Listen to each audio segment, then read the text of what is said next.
Jason Leffler behind him in the 38 car. Reutimann stays out again. Must not be able to make it from here.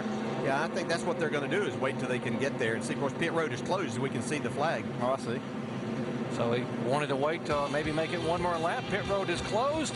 Under caution for the 5th time. Reutimann the leader. Back after these messages and a word from our ABC stations. ABC Tuesday, if the Summer Games handed out medals for splats, splashes, and face plants, these contestants would win gold. The biggest show of the season is the event that has America laughing, an all-new Wipeout. Tuesday at 8 Eastern, 7 Central on ABC. Sounds like Brad Daugherty's racing. Pit stops coming up. David Reutimann is the leader, kind of coasting around behind that pace truck. Strategy really going to get interesting here to see who stops, who ends up in what position after the stops, and whether those guys that stay out here can make it to the end on fuel. Here we go. Leaders coming to pit road that is open. The first 3 head down pit lane, and some others stay out, Shannon. Yeah, Jason Leffler started off this run loose. Right now, he's a little bit tight. Now, they had planned on coming down on lap 52. So this right now in lap 50 for Jason Leffler, they are going to take 4 tires and Sunoco fuel. Dave. And the 99 car, David Reutimann, the driver, he wants a track bar adjustment to make that car handle just a little bit better. He's going to get it right there. Full of fuel and 4 tires. He was under power coming down pit road. There was fuel pressure, so that's a good thing. Mike? Just before his pit stop, Robbie Gordon radioed in saying he was too tight. They needed to do something. They're going to make a track bar adjustment and also a tire change. It appears to be a 4-tire change on the 55 car, Alan.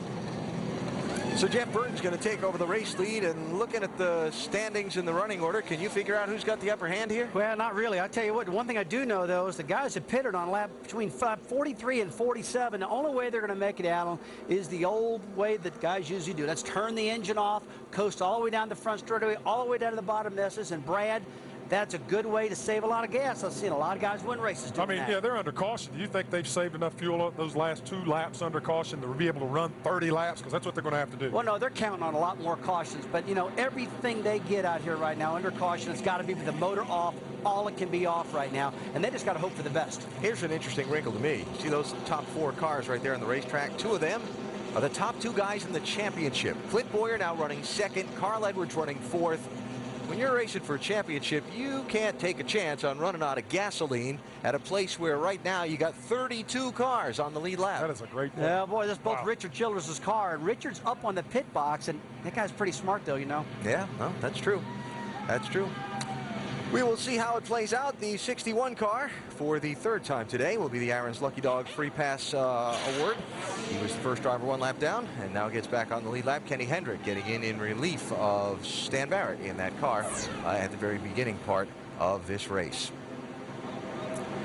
Joey Logano. Remember we talked about how he was getting schooled on this racetrack by a street car with Tony Stewart taking him around and trying to help him, give him some lessons. I don't know if Joey's having the greatest of days out there today. Yeah, I don't know what to say. I just suck. I'm sorry. I can't figure this stupid place out. Hey, man, I can take a lot of stuff, but I can't take that, buddy. I don't want you down on yourself. We're in this together. You understand me? That's all. Nobody beats up our driver, okay? Not even our driver. Logano's running 14th. Rusty, you remember the first time you came here to Watkins Glen? Was it intimidating at all? Yeah, I said, I can't stand this stupid place. It's driving me crazy. So I understand what Joey's going through. But you know what? When he gets it all done, he'll think what happened. He'll be a lot better the next time. Let me see. You went on to win Cup races here in 87 and 89, so I think he'll be okay going down the road. He'll be just fine. The same way. Yeah, there you go. Jeff Burton, the race leader, 31 laps to go, under caution. Do guys have enough fuel to coast around here, save enough gas under yellows to make it to the end? Or some of those guys way back, like Dario Franchitti, going to come out on top? It's NASCAR weekend in Watkins Glen, New York. And stay tuned, because we don't know who's going to wind up winning this thing when we run through these final 30 laps.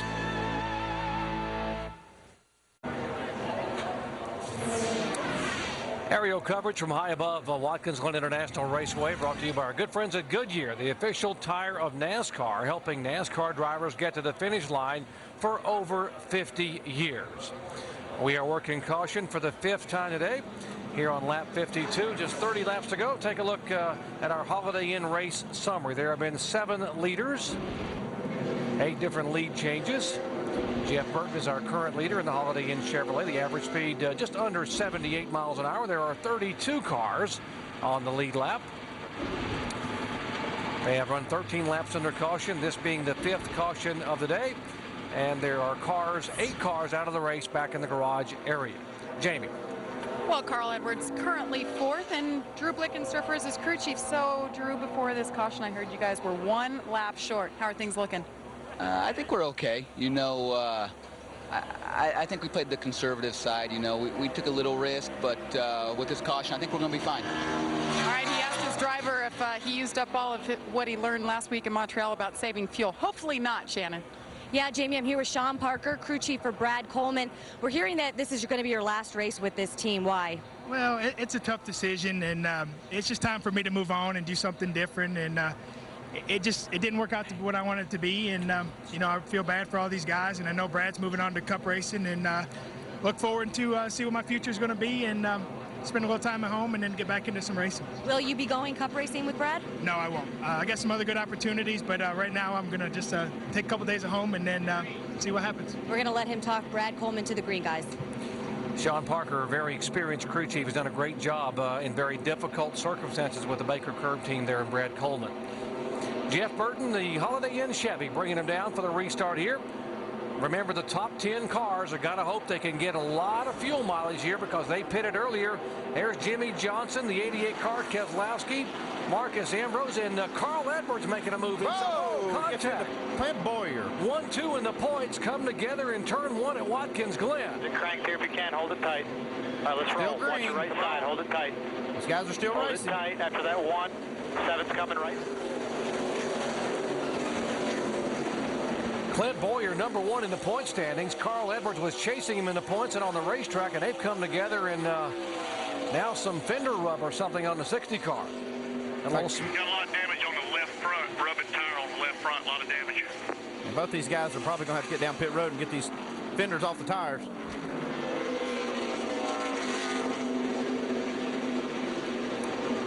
Kyle Busch in the 92. That's Matt Kenseth in the 17. The 66. Stephen Wallace.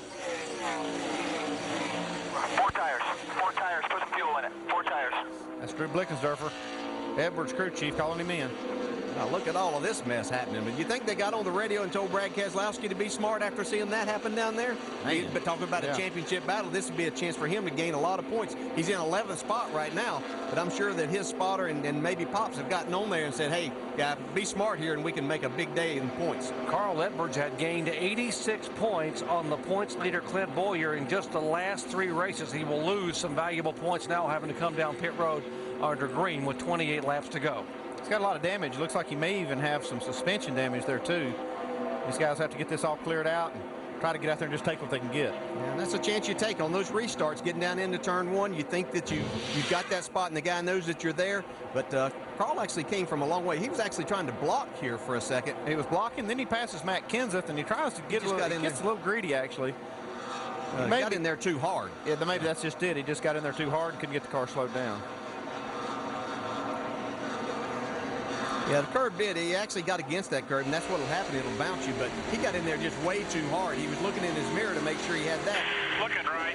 Gotta stay right, come on.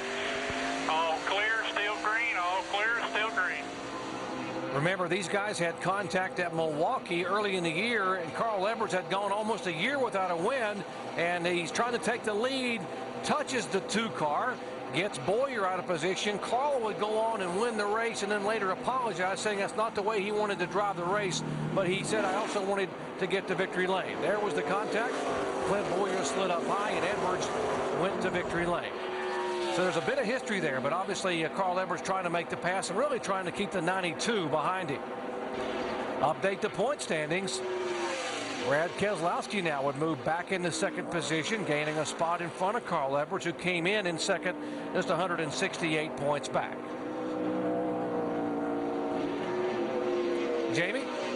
Guys, Carl Edwards, the 60 car, when you were talking about him, they put 4 new tires on, filled them up with fuel, but they're worried about fender rubs, so they're going to watch very closely right now if there's any smoke coming off that tire. They don't want to blow a tire, obviously, but they made that pit stop as fast as possible, and they're not sure if they pulled that fender off far enough.